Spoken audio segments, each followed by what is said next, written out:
Okay, if your shop is like mine, it's always in transition and flux, I guess. What I want to do now is just show you the last update I've made to my Tenon jig and kind of go through it from the beginning. So, THK bearing rail attached to my VSC fence, along with another piece of extrusion that's got 4 holes drilled in it to, let me do this.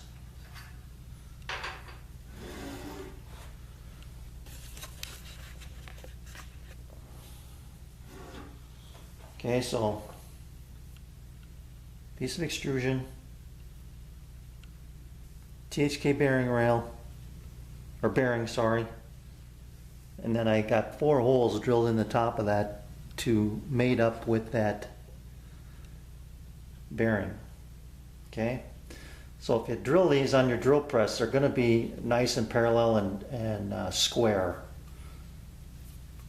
to this extrusion, and that's important. You want these to be perfectly lined up. So if you use a stop out here, and make sure that you're registered the same distance away, and then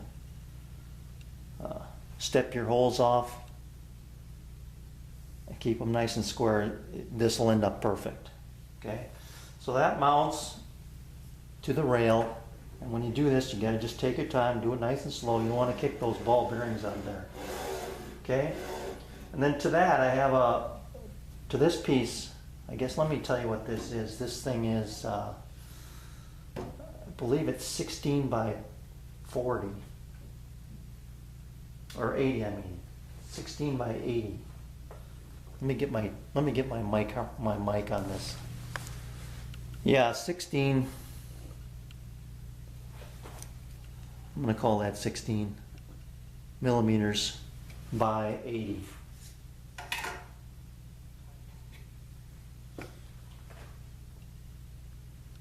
Okay. So that's my main drive, I guess, of this jig. Okay, so then to that I attached, let me show you how I made this too, I guess. This just holds my dial caliper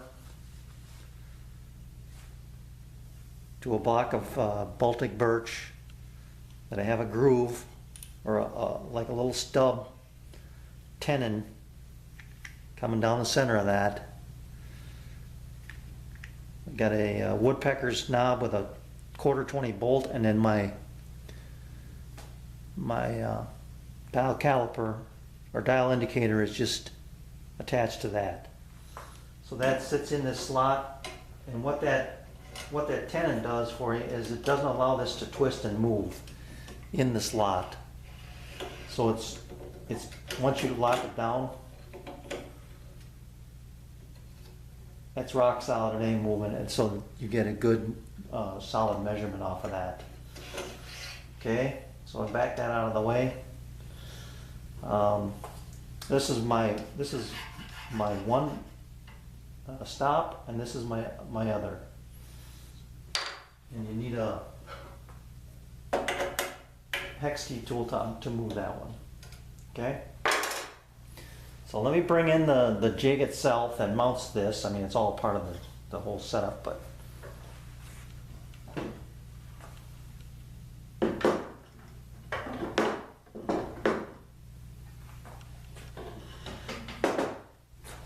take this T-nut off the bottom here.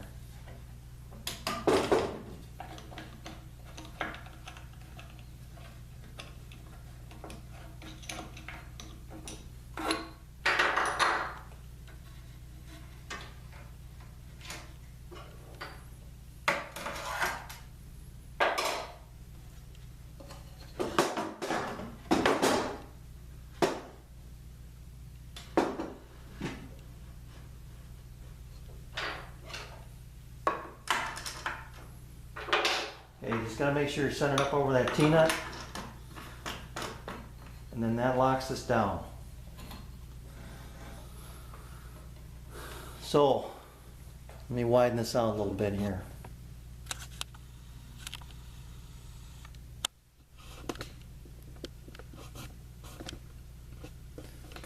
from the back side,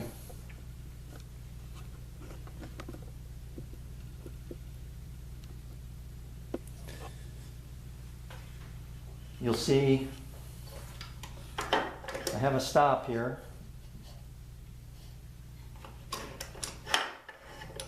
With an adjustable sliding stop that I can make my cheek cuts with. So after I cut my tenons, I'm able to bring this down, keep it up a little bit so that the cheek it doesn't get bound up in there. Run my piece through this way, cut the cheek off one side and cut it off the other side. So I'm using the back side of this fence to make my cheek cuts. I'm using the front side of the other extrusion to make my my tenon cut. So this is my vertical cut, this is my horizontal cut, and then this controls my cheek or my tenon width. Okay, so by setting this stop in here, that's one side of the cheek or the tenon. That's one cheek cut. That's the other cheek cut. So cut one, cut two, cut three, cut four, and if you so desire, cut five,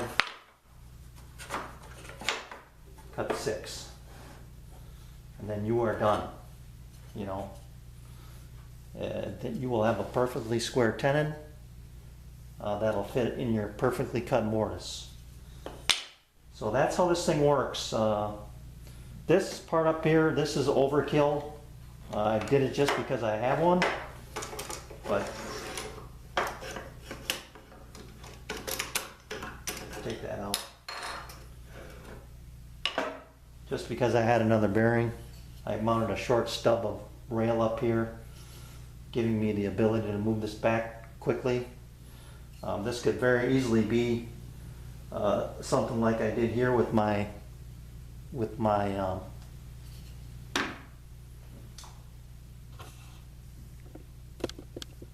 right here with my dial indicator. That could just be a piece of wood that slides through there with a knob like this. Again, you could cut this. I mean, this would have that little slot in it and slide directly in the extrusion slot. So it doesn't have to be a THK bearing rail, not by any means. But this is nice because it's okay. Sorry about that. I had the music on, but I had it on pause, and then my wife turned it on upstairs in the kitchen. She's baking. Okay, so what I was saying is this is nice because this gives you the ability to adjust the height of this stop for a cheek cut, and then also adjust for your length of tenon that you're going to have. So that's why I did it like this. But like I said, it doesn't have to be a THK bearing rail. It can be just a piece of wood with that same slot cut in it like I have right here. That's all you would need. Wide enough then to stick out a little bit to put that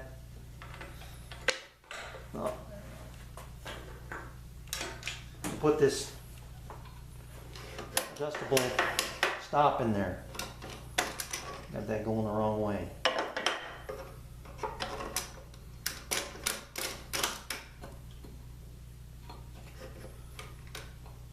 So that's, and then this also serves as a lock. So now it's not moving. So it's locked in place and it'll always be your reference. So that's how easy I can move it around. if that was the length of my cheat cut from this saw kerf to there, that's what I would set it at. Okay? So, let me take you around to the other side to show you the details of the other side. Okay, this is 40 by 120. This is 40 by 80. I'm fastened to the 40 by 120 with these right angle brackets. And the way these things are made is that these brackets are not the right ones because they only fit in one slot, but it's good enough for me. I've got 2 bolts here, and I've got 1 bolt down here, so that this gets jacked up a little bit, and then same on the other side. I squared it up, or paralleled it I should say, to the table. I fastened my fence back here to the back. This gives me this stability this way, so there's very little movement that way. It's almost like an outrigger, so that everything stays square. So that is square. This is square back here. I know this to be square before I had all this stuff in here. This is square, and then it runs parallel to the blade. So there you go. So I can make my tenon cut, slide it over, make my next cheat cut, bring it back, bring the workpiece from here to the back side, cut those cheeks off, and then just keep working. So that's the whole setup I have going on here. And this thing just is, you set your initial setting, which I have found to be about 11 inches. And then you can zero out your work from this side. So if I wanted to cut a tenon in this piece, I'd be clamping my workpiece.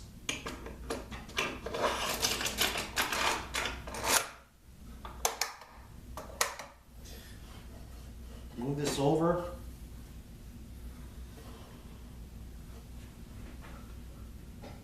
Let's see if I got enough room here. Nope, I don't. What am I hitting here?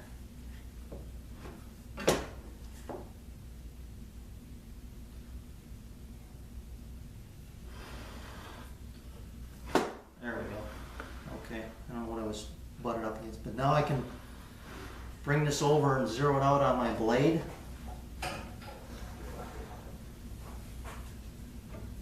Right there. Lock it down. Okay, I know that to be 0.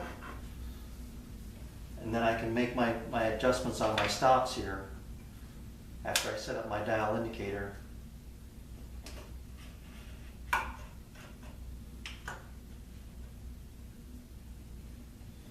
Right there. So that's 0.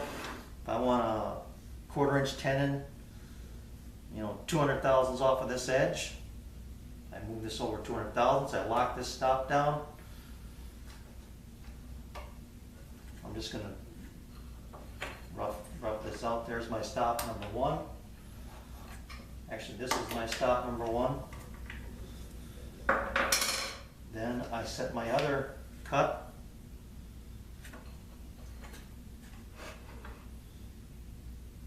Let's just say about there.